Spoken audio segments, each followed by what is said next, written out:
ಅತ್ಯಾಚಾರ ಕೇಸ್ನಲ್ಲಿ ಜೈಲಿನಲ್ಲಿ ಮುದ್ದೆ ಮುರಿಯುತ್ತಿದ್ರೂ ಕೂಡ ಪ್ರಜ್ವಲ್ ರೇವಣ್ಣಗೆ ಬುದ್ಧಿ ಮಾತ್ರ ಕಲಿಯುತ್ತಿಲ್ಲ. ತನ್ನದೇ ಚಾಳಿ ಮುಂದುವರೆಸಿರುವಂತಹ ಪ್ರಜ್ವಲ್ ಕರ್ಮಕಾಂಡಗಳು ಒಂದೊಂದಾಗಿಯೇ ಹೊರಬೀಳ್ತಿವೆ.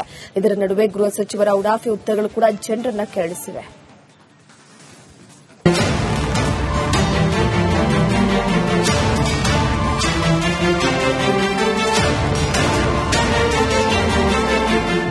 ಪರಪ್ಪನ ಅಗ್ರಹಾರ ಅಪರಾಧಿಗಳಿಗೆ ಪಂಚತಾರ ಹೋಟೆಲ್ ಆಗಿ ಬದಲಾಗಿದೆ.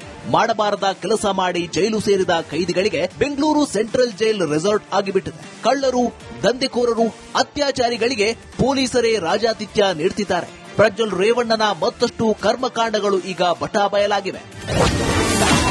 ಪ್ರಜ್ವಲ್ ಮೊಬೈಲ್ ಬೆನ್ನಟ್ಟಿದ್ದ ಕಾಕಿಗೆ ಶಾಕ್.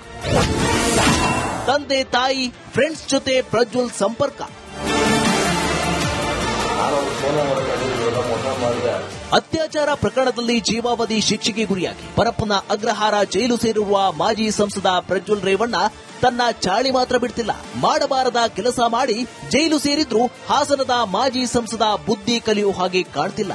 ಇತ್ತೀಚೆಗೆ ಪ್ರಜ್ವಲ್ ಹೈ ಸೆಕ್ಯೂರಿಟಿ ಬ್ಯಾರಕ್ನಲ್ಲಿ ಮೊಬೈಲ್ ಬಳಸುತ್ತಿದ್ದ ಆರೋಪದ ಮೇಲೆ ಸಿಸಿಬಿ ಅಧಿಕಾರಿಗಳು ದಾಳಿ ನಡೆಸಿದ್ದರು. ದಾಳಿಯಲ್ಲಿ Android mobile, charger, pen drive ಹಾಗೂ ನೋಟ್ಬುಕ್ ಸೇರಿದಂತೆ ಹಲವು ವಸ್ತುಗಳು ಪತ್ತೆಯಾಗಿದ್ದವು.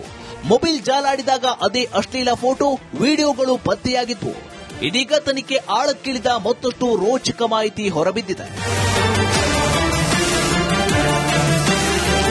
ಜೈಲಿನಲ್ಲಿದ್ದ ಪ್ರಜ್ವಲ್ ರೇವಣ್ಣಗೆ ಮೊಬೈಲ್ ಕೊಟ್ಟಿದ್ದವನನ್ನ ಪೊಲೀಸರು ಹೆಡೆಮುರಿ ಕಟ್ಟಿದ್ದಾರೆ. ಪರಪ್ಪನ ಅಗ್ರಹಾರದಲ್ಲಿದ್ದುಕೊಂಡೇ ಪ್ರಜ್ವಲ್ ರೇವಣ್ಣ ತನ್ನ ತಂದೆ ರೇವಣ್ಣ, ತಾಯಿ ಭವಾನಿ ಹಾಗೂ ಸ್ನೇಹಿತರ ಜೊತೆ ಮಾತನಾಡಿರುವುದು ತನಿಖೆಯಲ್ಲಿ ಬಹಿರಂಗವಾಗಿದೆ.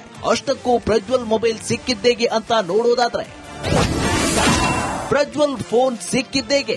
ಬಾಣಸವಾಡಿ ನಿವಾಸಿ ನವೀನ್ನಿಂದ ಪ್ರಜ್ವಲ್ಗೆ ಮೊಬೈಲ್ ಪೂರೈಕೆಯಾಗಿದೆ. ಪ್ರಜ್ವಲ್ ಬ್ಯಾರಕ್ನಲ್ಲಿ ಪ್ರತಾಪ್ ರಾಯ್ ಎಂಬಾತ ಇದ್ದಾನೆ. ಇದೇ ಪ್ರತಾಪ್ ರಾಯ್ ನವೀನ್ ಮೂಲಕ ಫೋನ್ ತರಿಸಿದ್ದಾನೆ. ಕ್ರಿಮಿನಲ್ ಕೇಸ್ನಲ್ಲಿ ನವೀನ್ ಜೈಲಿನಲ್ಲಿದ್ದಾಗ ಪ್ರತಾಪ್ ಪರಿಚಯವಾಗಿದ್ದ. ಈಗಾಗಲೇ ಮೊಬೈಲ್ ಕೊಟ್ಟಿದ್ದ ನವೀನ್ನನ್ನ ಬಂಧಿಸಲಾಗಿದೆ. ಪ್ರಜ್ವಲ್ ಬಳಸುತ್ತಿದ್ದ ಸಿಮ್ ಕಾರ್ಡ್ ಬೇರೆಯವರ ಹೆಸರಿನಲ್ಲಿದ್ದು, ಒಂದು ಸಿಮ್ ಆಂಧ್ರಪ್ರದೇಶದಲ್ಲಿ ಸಕ್ರಿಯವಾಗಿರುವುದು ಪತ್ತೆಯಾಗಿದೆ.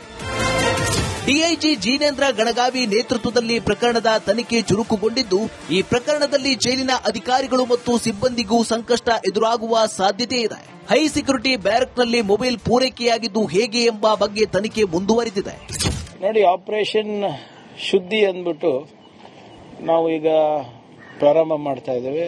20 ಕೋಟಿಗೆ ನಾವು ಇನ್ನು ತಂತ್ರಾಂಶವನ್ನು ಬಳಕೆ ಮಾಡಬೇಕಂತ ಹೋದ ಬಾರಿ ಕೂಡ ನಾವು ಪರಪ್ಪ ಅಗ್ರಹಾರ ರೇಡ್ ಮಾಡಿದಾಗ ನೀವೆಲ್ಲ ಕೇಳಿದ್ರಿ ಯಾಕಾಯ್ತು ಏನಾಯ್ತು ಅಂತ. ಸೊ ಅವಾಗ ನಾನು ನಿಮ್ಗೆ ಹೇಳಿದ್ದೆ, ಒಂದು ಡಿಜಿಟಲ್ ಇನ್ಫ್ರಾಸ್ಟ್ರಕ್ಚರ್ ಆಡಿಟ್ ಅನ್ನ ನಾವು ಮಾಡಿಸ್ತಾ ಇದ್ದೀವಿ ಅಂತ. ಗೃಹ ಸಚಿವರೇನು ಪರಪ್ಪನ ಅಗ್ರಹಾರವನ್ನ ಶುದ್ಧಿ ಮಾಡ್ತೀವಿ ಅಂತಿದ್ದಾರೆ. ಆದ್ರೆ ಬಗೆದಷ್ಟು ಬೆಂಗಳೂರು ಸೆಂಟ್ರಲ್ ಜೈಲಿನ ಕರ್ಮಕಾಂಡ ಬಯಲಾಗ್ತಾನೆ ಇದೆ. ಸರ್ಕಾರ ಏನ್ ಮಾಡ್ತಿದೆ ಅಂತ ಜನ ಮಾತಾಡೋ ಹಾಗಾಗಿದೆ.